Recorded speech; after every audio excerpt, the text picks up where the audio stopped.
Hello everyone, मेरा नाम है शिवी और जैसा कि आपको पता है कि हम लोगों की अभी एंशियंट हिस्ट्री वाली सीरीज़ चल रही है जो हम तमिलनाडु की क्लास 11th की बुक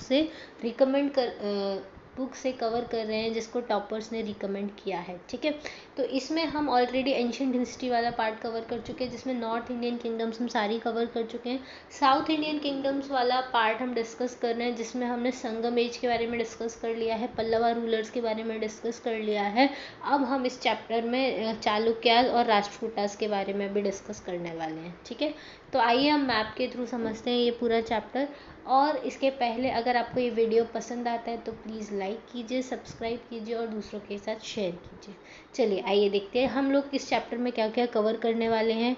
तो इस चैप्टर में मेनली हम पहले देखेंगे कि चालुक्य रूलर कौन थे, पुलकेशिन टू कौन था, उनकी अचीवमेंट क्या क्या थी, एडमिनिस्ट्रेटिव, सोशल और आर्ट एंड आर्किटेक्चर में क्या क्या डेवलपमेंट हुआ था चालुक्यास के टाइम पे, फिर पॉलिटिकल हिस्ट्री क्या थी राष्ट्रकूटास की, सोसाइटी और एडमिनिस्ट्रेशन में क्या क्या चेंजेस हुए थे राष्ट्रकूटास के टाइम पे, और आर्ट एंड आर्किटेक्चर क्या था राष्ट्रकूटास के टाइम पे। तो मेनली हम दो चीज़ पढ़ने वाले हैं, एक चालुक्य रूलर्स और राष्ट्रकूटा रूलर्स। ठीक है, एक बार आप देख लीजिए। अच्छा, एक चीज़ मैं आपको इसके पहले बताती हूँ कि क्या हुआ था। देखो, जैसे इंडिया का ये मैप है। ठीक है, यहाँ पे पल्लवा रूल किया करते थे, यहाँ चालुक्य रूल करेंगे। ठीक है, यहाँ पल्लवा रूल किया करते थे।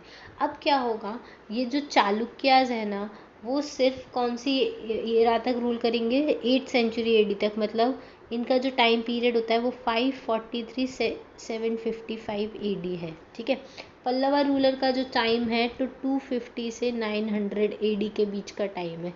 तो ये दोनों एक दूसरे के कंटेम्प्रेरी थे। तो चालुक्याज ऊपर थे और पल्लवाज नीचे थे।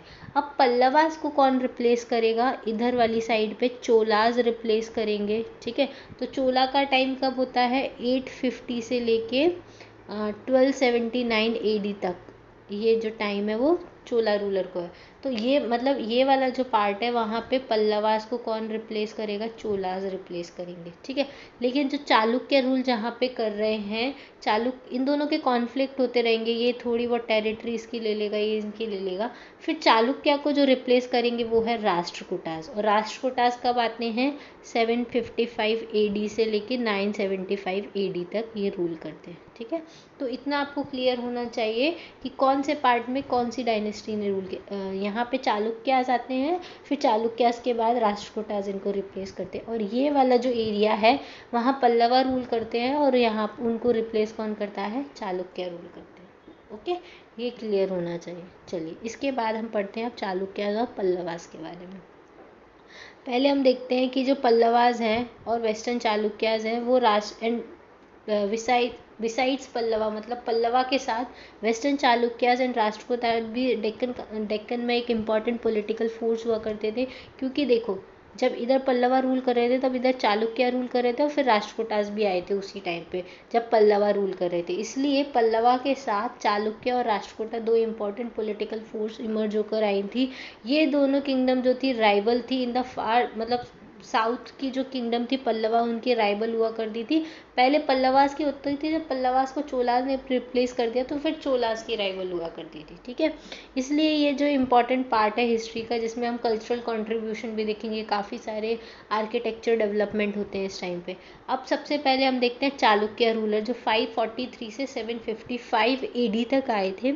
इसमें जो देखो, अब एक और चीज़ देखना, वेस्टर्न चालुक्य लिखा है तो चालुक्य की दो ब्रांच थी, एक वेस्टर्न साइड पर एक ईस्टर्न साइड में। मैं आपको मैप में दिखाती हूँ,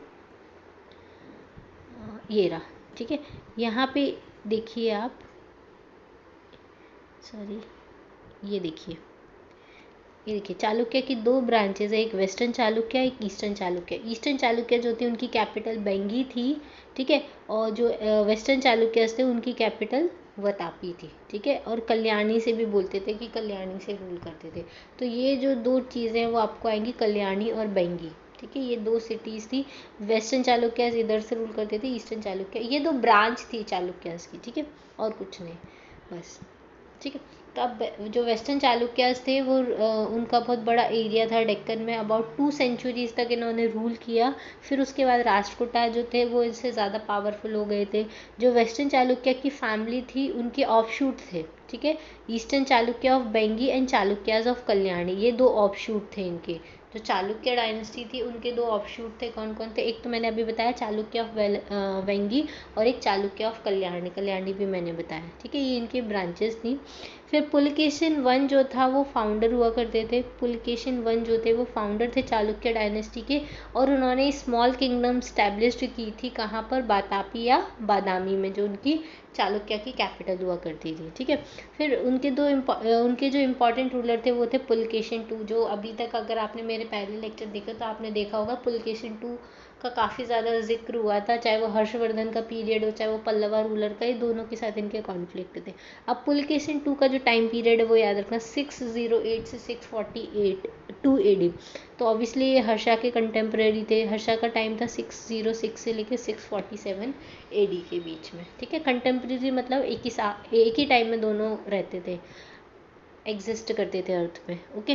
मोस्ट इम्पॉर्टेंट रूलर जो था पुलकेशिन टू था। इनके बारे में किसमें मेंशन किया गया है? ऐहोल इंस्क्रिप्शन में मेंशन किया गया है, जो किसने लिखा है? रवि कीर्ति, जो इनका कोर्ट पोएट हुआ करता था।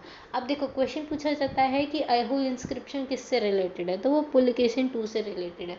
अब पुलकेशिन टू कौन है? तो वो चालुक्य रूलर है, ठीक है।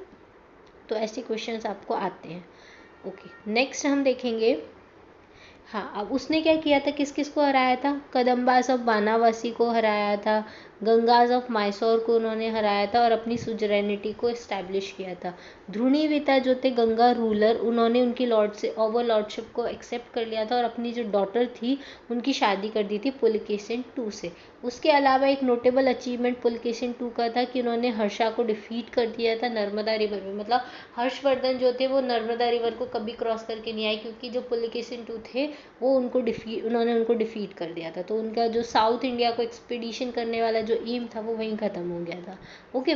तो उन्होंने एम्बिशन जो था उनका हर्षा का साउथ को कॉन्कर करने का, उसके ऊपर स्टॉप कर दिया था उसको।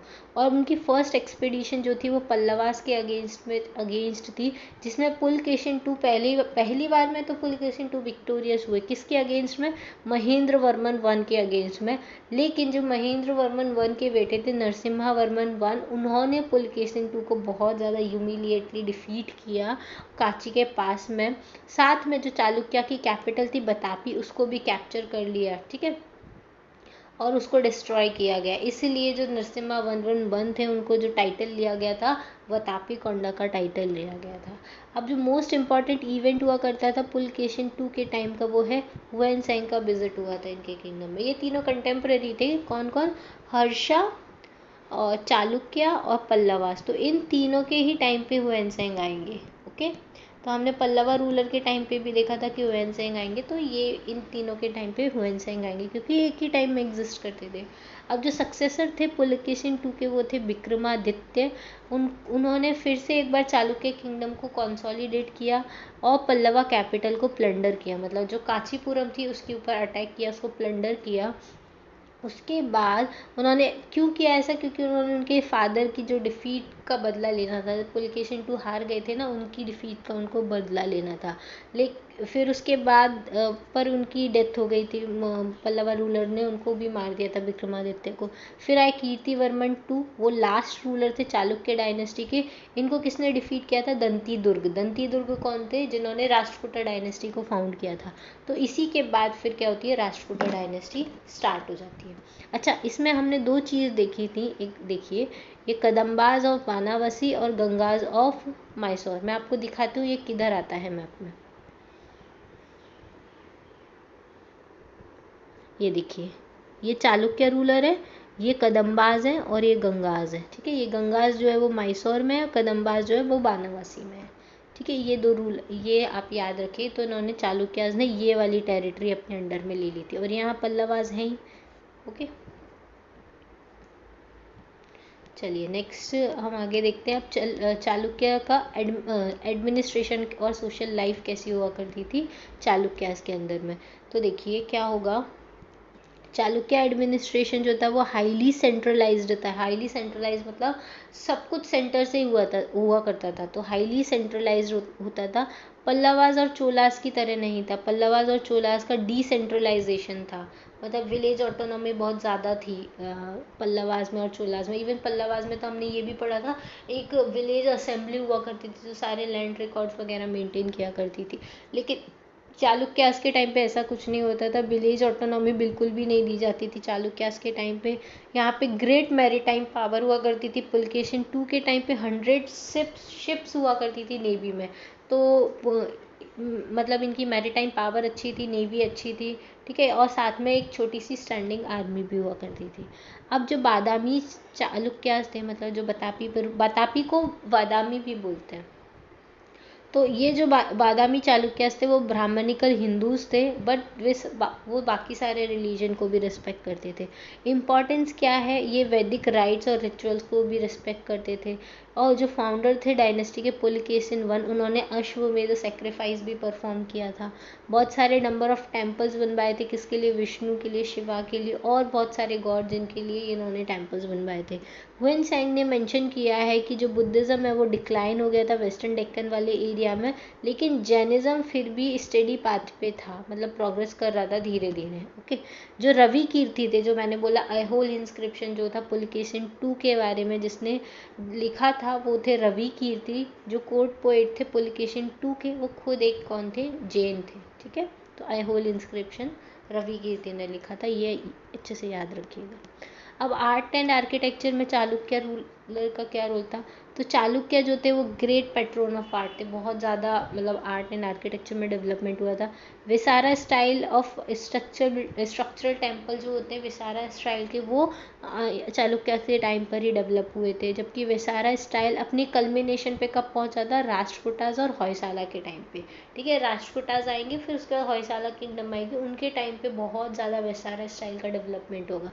स्ट्रक्चरल टेम्पल्स मिले हैं चालुक्य के, जो ऐहोल और बादामी और पट्टाडकल में हैं, ठीक है। तो 3 जगह बहुत बहुत ज़्यादा मिले, एक ऐहोल में, एक बादामी में और एक पट्टाडकल में। केव टेम्पल आर्किटेक्चर भी फेमस हुआ करता था चालुक्यास के टाइम पे। केव टेम्पल कहाँ कहाँ मिले हैं, 3 प्लेसेस में मिले, अजंता, एलोरा और नासिक, ठीक है। इन जगह केव टेम्पल मिले हैं। सबसे ज़्यादा बेस्ट स्पेसिमेन हुआ करते थे पेंटिंग्स जो होती थी केव टेम्पल की, वो चालुक्य जो पेंटिंग्स होती थी केव टेम्पल में वो बहुत ज़्यादा फेमस है। और इवन अजंता केव्स में बहुत अच्छी पेंटिंग्स बनाई गई हैं। Reception given to a Persian embassy of Pulakeshin two is depicted in the painting at the Ajanta.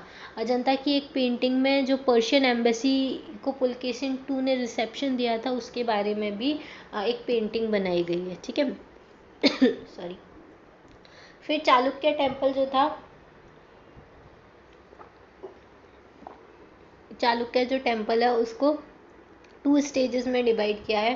First stage जो है उसमें टेम्पल एट ऐहोल और टेम्पल एट बादामी, ये 2 टेम्पल आएंगे।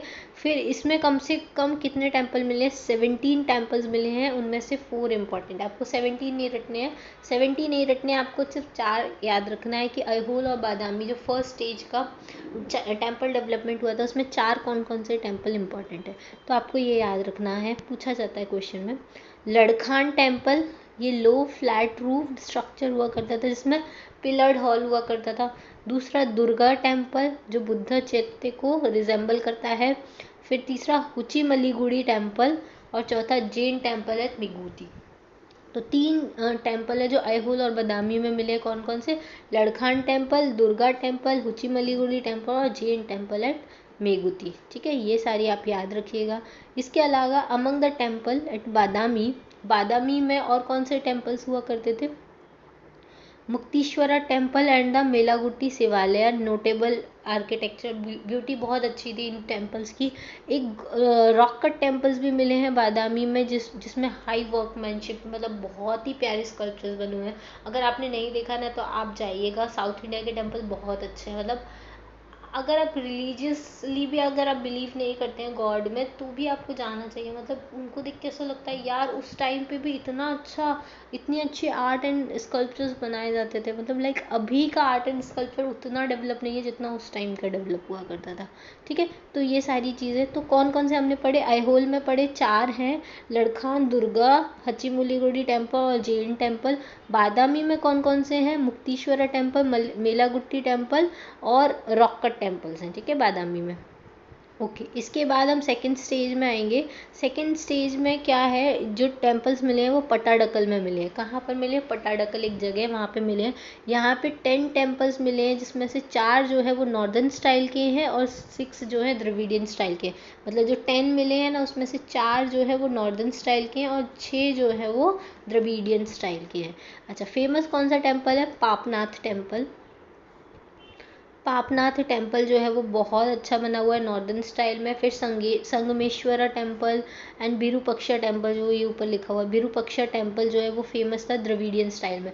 नॉर्दर्न स्टाइल में कौन फेमस था, तो याद रखना पापनाथ टेम्पल, और द्रविडियन स्टाइल में विरूपक्षा टेम्पल और संगमेश्वर टेम्पल फेमस हुआ करता था। ठीक है, विरूपक्षा जो टेम्पल था वो कहाँ पे बिल्ड किया गया था, जो कैलाशनाथ टेम्पल बनाया गया था कांचीपुरम में, राज सिम्हा ने जो बनाया था उसी की लाइन पे विरूपक्षा टेम्पल बनाया गया था। ये किसने बनवाया था, तो जो क्वीन थी विक्रमादित्य 2 की, उन्होंने बनवाया था। और ऐसा बोलते हैं कि जो कांची से ही इसके स्कल्प्टर्स आए थे इसको बनाने के लिए, इस वजह से ये सिमिलर दिखता है कांची के कैलाशनाथ टेम्पल से। ठीक है, चलिए अब आते हैं हमारी राष्ट्रकूटा डायनेस्टी, जो 755 से 975 एडी तक चलेगी। राष्ट्रकूटा कौन थे देखो, राष्ट्रकूटास जो थे वो कन्नड़ ओरिजिन के थे और इन्होंने कन्नड़ लैंग्वेज इनकी मदर टंग हुआ करती थी। ठीक है, दंती दुर्ग जो थे वो फाउंडर थे राष्ट्रकूटा डायनेस्टी के, और उन्होंने गुर्जर को डिफीट कर दिया था और मालवा को कैप्चर कर दिया था। उसके बाद इन्होंने चालुक्यन किंगडम को भी अनेक्स कर लिया था और कीर्तिवर्मन 2 को डिफीट कर दिया था, जो हमने अभी ऊपर देखा। उसके बाद राष्ट्रकूटा जो थे वो पैरामाउंट पावर बन गए थे डेक्कन की। ठीक है, तो दंती दुर्ग जो थे वो राष्ट्रकूटा डायनेस्टी के फाउंडर थे, ये याद रखना, ये दंती दुर्ग। मैं आपको राष्ट्रकूटा डायनेस्टी कहाँ इमर्ज हुई थी वो एक बार दिखाती हूँ। ये देखिए, ये पूरे इतना बड़ा जो एम्पायर बनाया था वो राष्ट्रकूटा डायनेस्टी का था, इतना बड़ा। ओके, अब देखो गुर्जर प्रतिहारा किधर आते हैं वो भी दिखाती हूँ, उनको हराया था इन्होंने। ये देखो यहाँ पे ये जो स्ट्रगल चलता था गुर्जर प्रतिहारास के, पालास के और राष्ट्रकूटास के बीच में, ये जो प्लेस थी यहाँ पे ट्राइपर्टाइट स्ट्रगल चलता रहता था। तो ये जो राष्ट्रकूटास थे इन्होंने गुर्जर प्रतिहारा को हरा के ये मालवा वाला रीजन एक्वायर कर लिया था। ठीक है, तो ये मालवा इधर आता है, ये वाला रीजन इन्होंने एक्वायर कर दिया था। तो ये राष्ट्रकूटास का पूरा रूल इतने एम्पायर में इन्होंने किया था। इवन पल्लवास को भी हरा दिया था, फिर चोलास के साथ भी इनके कॉन्फ्लिक्ट थे। चालुक्यास को तो हरा ही दिया था, गेंगास को भी हराया था जो मैसूर में रूल करते थे, उनको तो चालुक्य रूलर ने ही हरा दिया था।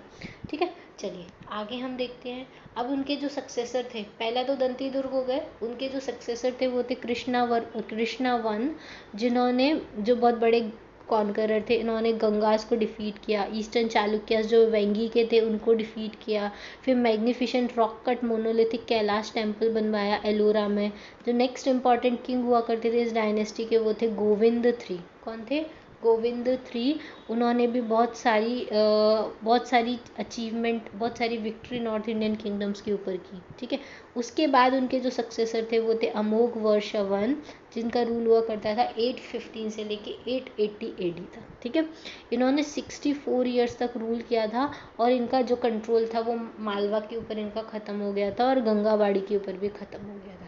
लेकिन फिर भी इनका रेन बहुत ज़्यादा पॉपुलर हुआ करता था क्योंकि कल्चरल डेवलपमेंट बहुत ज़्यादा हुई थी। ठीक है, ये जैनिज़्म को फॉलोवर थे।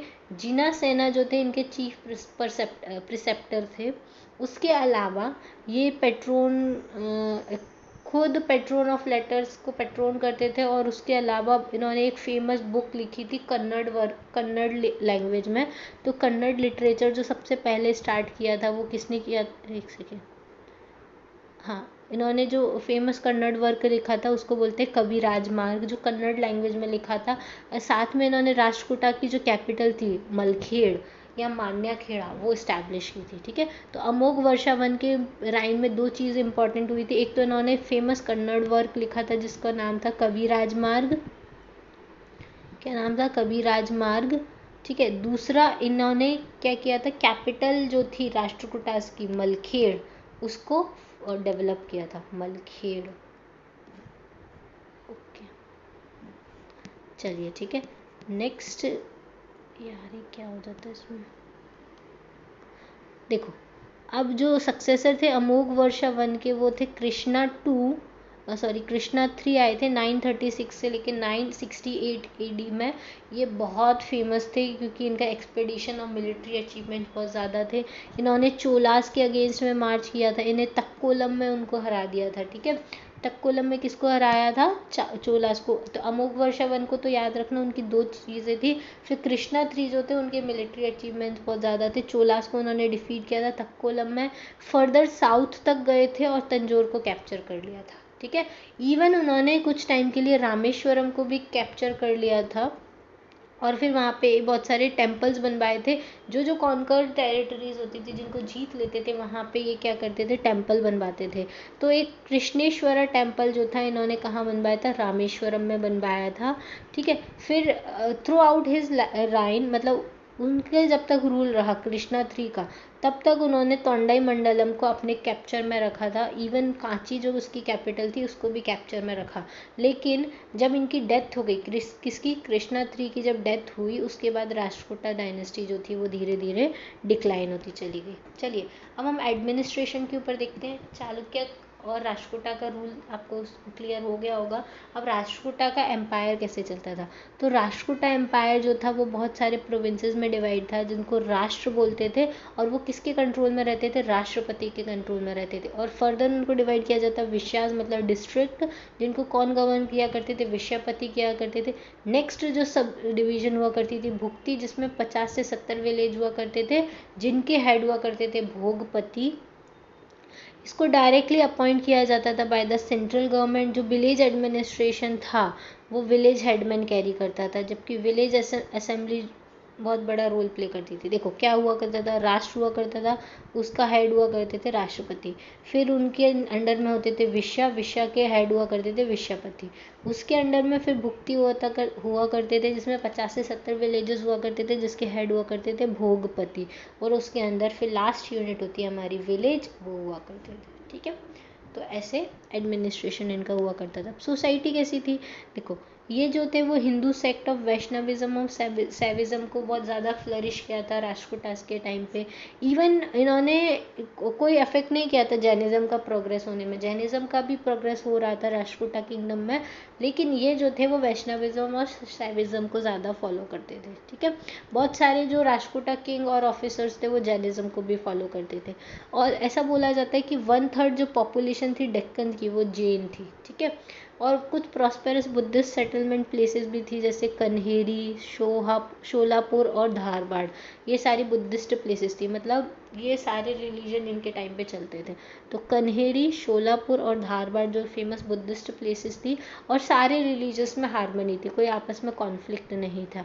और वहाँ पे एक कॉलेज भी था सालाटोगी जो मॉडर्न बीजापुर डिस्ट्रिक्ट में सिचुएटेड था। एक इंस्क्रिप्शन है जो डिटेल बताता है इस एजुकेशन सेंटर के बारे में कि सालाटोगी करके एक एजुकेशन सेंटर हुआ करता था राष्ट्रकूटा के टाइम पे। और इसको रन कैसे किया जाता था? तो इसको रन जो एंडोनमेंट्स देते थे रिच लोग या फिर जो रूलर हुआ करते थे वो, और जो विलेजेस होते थे फंक्शन और फेस्टिवल पे इनको एंडोनमेंट देते थे, उसी की बेसिस पे ये जो कॉलेज हुआ करता था वो रन किया जाता था। इकोनॉमी जो थी वो बहुत फ्लरिशिंग कंडीशन में थी। एक्टिव कॉमर्स हुआ करता था डेक्कन और अरब्स के बीच में, मतलब ये ट्रेड किया करते थे अरब कंट्रीज के साथ भी और डेक्कन के साथ भी। अब जो राष्ट्रकूटास थे, एक सेकेंड क्या हुआ, हाँ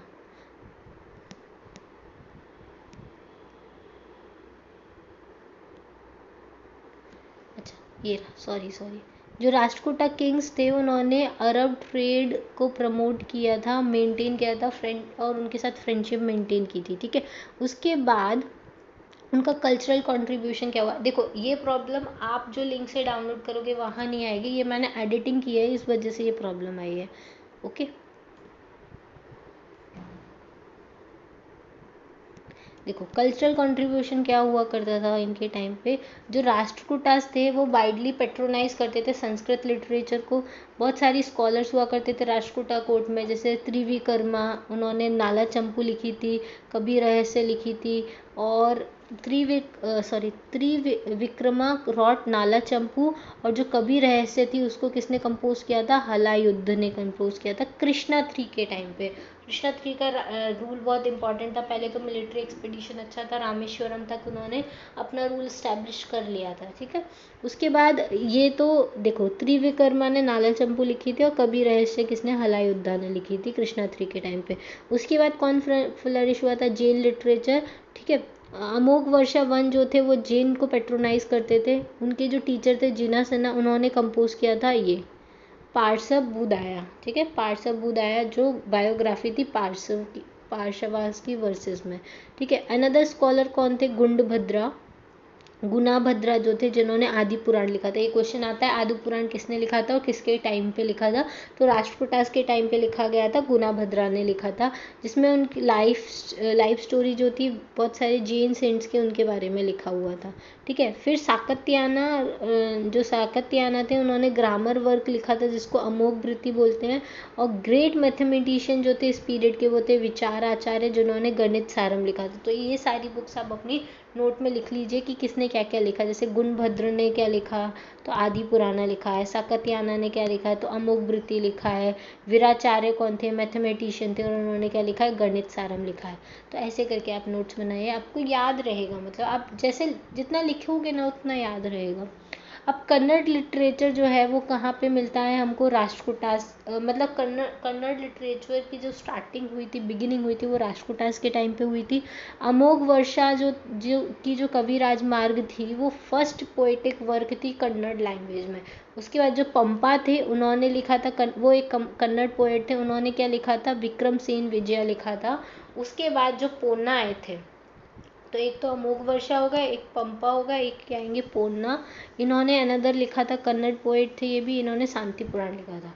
तो कन्नड़ लिटरेचर का डेवलपमेंट राष्ट्रकूटास के टाइम से स्टार्ट हुआ था। पहला जो था अमोघ वर्षा की कवि राजमार्ग, दूसरा पंपा की विक्रम सेन विजया, पोन्ना की शांति पुराण, ये तीनों आपको लिख लेनी है अपने नोट्स में। चलिए आर्ट एंड आर्किटेक्चर में क्या क्या डेवलपमेंट हुआ था, तो राष्ट्रकूटास जो थे वो एलोरा और एलिफेंटा ये दोनों केव्स बनवाया था। फिर एलोरा में बहुत सारे रिमार्केबल टेम्पल है, जैसे Kailasa temple, it was excavated during the reign of Krishna one. Krishna one ने ये कैलाशा टेम्पल बनवाया था, और इसमें मैसिव ब्लॉक ऑफ 200 फीट से 100 फीट का ब्रेड्थ और हाइट है, और इसी के ऊपर पूरा टेम्पल बना हुआ है।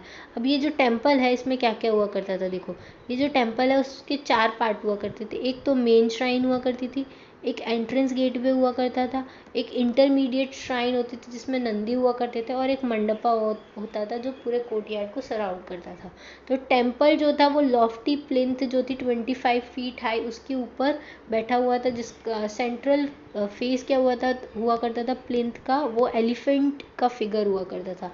तो ऐसा दिखता था कि वो एलिफेंट की बैक पे पूरा का पूरा टेम्पल बना हुआ है, ठीक है। इस वजह से ऐसा बनाया गया था।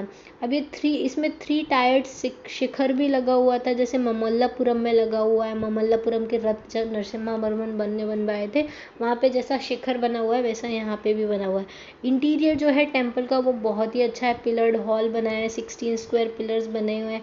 कैलाशा टेम्पल जो है वो architectural marble with its beautiful sculpture, बहुत ही प्यारा कैलाशा टेम्पल बना है, पूरे एक सिंगल रॉक से पूरा का पूरा टेम्पल बनाया गया है। अब sculpture of goddess Durga is shown as the slaying of buffalo demon. उसके अलावा एक और स्कल्पचर बनाया गया है रावण का, जो क्या करता है माउंट कैलाश को उठाने की कोशिश करता है, उसका सीन बनाया गया है। रामायण के सीन्स बनाए गए हैं वॉल्स के ऊपर। और जनरल कैरेक्टरिस्टिक जो कैलासा टेम्पल्स की है वो ज़्यादा द्रविडियन स्टाइल की है, ठीक है, मतलब साउथ इंडियन स्टाइल की ज़्यादा उसमें कैरेक्टरिस्टिक है।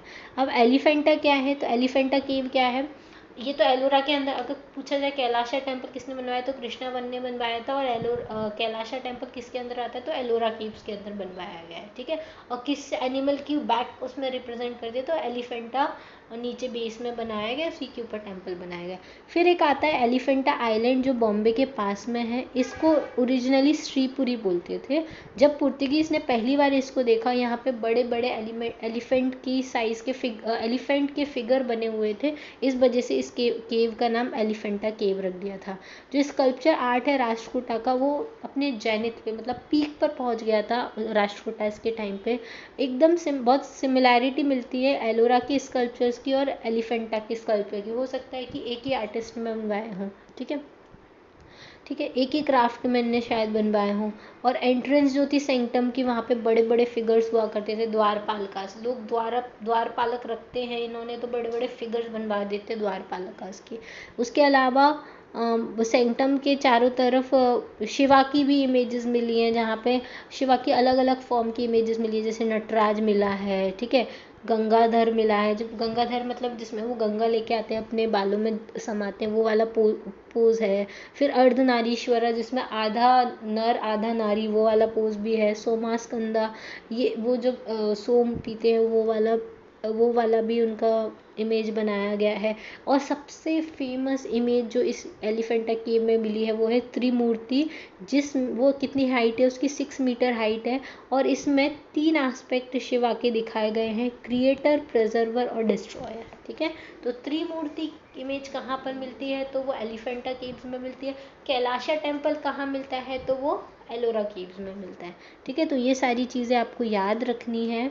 तो हमने 2 लोगों के बारे में पढ़ा, एक तो चालुक्य किंगडम, एक राष्ट्रकूटा किंगडम, ठीक है। इनके जो फाउंडर थे पुलकेशिन 1 थे इनके, और इम्पोर्टेंट रूलर हुआ करते थे पुलकेशिन 2। राष्ट्रकूटाज में हमने देखा इनको किसने फाइंड किया था, दंती दुर्ग ने फाइंड किया था। ये चालुक्य के जो लास्ट रूलर थे वो कीर्तिवर्मन 2 थे, जिसको दंती दुर्ग ने डिफीट कर दिया था। फिर दंती दुर्ग थे और उसके बाद इंपॉर्टेंट रूलर अमोघवर्षा 1 आए थे, जिनके टाइम पे 2 चीज़ फेमस हुआ करती थी। एक तो जो कैपिटल थी मलखेड़, उसको बनवाया था, दूसरा कबीराज महल, ठीक है। उसके बाद फिर फेमस हुआ करते थे कृष्णा थ्री ने मिलिट्री एक्सपेडिशन किया था, कृष्णेश्वरा टेम्पल बनवाया था रामेश्वरम में, ये चीज़ें फेमस हुआ करती थी, ठीक है। फिर टेम्पल आर्किटेक्चर फेमस था चालुक्य रूलर का और इनका। तो चालुक्य रूलर में कौन कौन सा टेम्पल आर्किटेक्चर था तो इसमें ऐहोल और वादामी में टेम्पल मिले हैं, और कहाँ पर मिले हैं अपना पट्टाडकल में मिले हैं। पट्टाडकल में विरूपक्षा टेम्पल, संगमेश्वरा टेम्पल, ये सारे टेम्पल्स मिले हैं। ऐहोल में लड़खान टेम्पल, दुर्गा टेम्पल, और कौन सा टेम्पल था यार उसका नाम, हुची मल्लीगुड़ी टेम्पल और जैन टेम्पल मिले हैं, ठीक है। और ये इधर पट्टाडकल में पापनाथ टेम्पल जो नॉर्दर्न स्टाइल का है, बाकी विरूपक्षा और संगमेश्वरा टेम्पल वो है द्रविडियन स्टाइल का, ठीक है। अब राष्ट्रकूटा के जो टेम्पल आर्किटेक्चर था उसमें कैलाशा टेम्पल फेमस है, जो कहाँ पर मिला है हमको, एलोरा केव्स में मिला है, ठीक है। और वहाँ पे बहुत सारे अलग अलग स्कल्पचर्स भी बनवाए गए हैं। फिर एक एलिफेंटा केव्स है, एलिफेंटा केव्स में बड़े बड़े एलिफेंट के साइज़ के फिगर बने हुए हैं, द्वारपालक बने हुए हैं। और मोस्ट फेमस जो है वो त्रिमूर्ति का फिगर है, जहाँ पे शिव के 3 एस्पेक्ट दिखाए गए हैं, ठीक है। चलिए, यहाँ पे हमारा चैप्टर फिनिश होता है। इसके बाद जो क्वेश्चंस हैं आप वो क्वेश्चंस अटेम्प्ट कीजिएगा, ये है, ठीक है। तो ऐहोल इंस्क्रिप्शन किसने इशू किया था तो पुलकेशिन 2 के टाइम पे था। Who was the among the following defeated the Cholas, किसने, मैंने अभी बताया कृष्णा 3 ने किया था, ठीक है। ऐसे ही कैपिटल क्या है राष्ट्रकूटास की तो मलखेड़ है। राष्ट्रकूटा डायनेस्टी का फाउंडर कौन है तो दंती दुर्ग है। श्रीपुरी को एलिफेंटा किसने नाम दिया था तो पोर्तुगीज़ ने दिया था, ठीक है। तो ये सारी चीज़ें आप कीजिए, फिर मैच द फॉलोइंग कीजिए, फिर find out the correct statement कीजिए। आपका रिवीजन भी होगा और आपको ज़्यादा याद भी रहेगा, ठीक है। आज के लिए इतना ही। नेक्स्ट क्लास में हम आगे का पढ़ेंगे, ठीक है। चैप्टर नंबर 13 स्टार्ट करेंगे। Thank you, thanks for watching.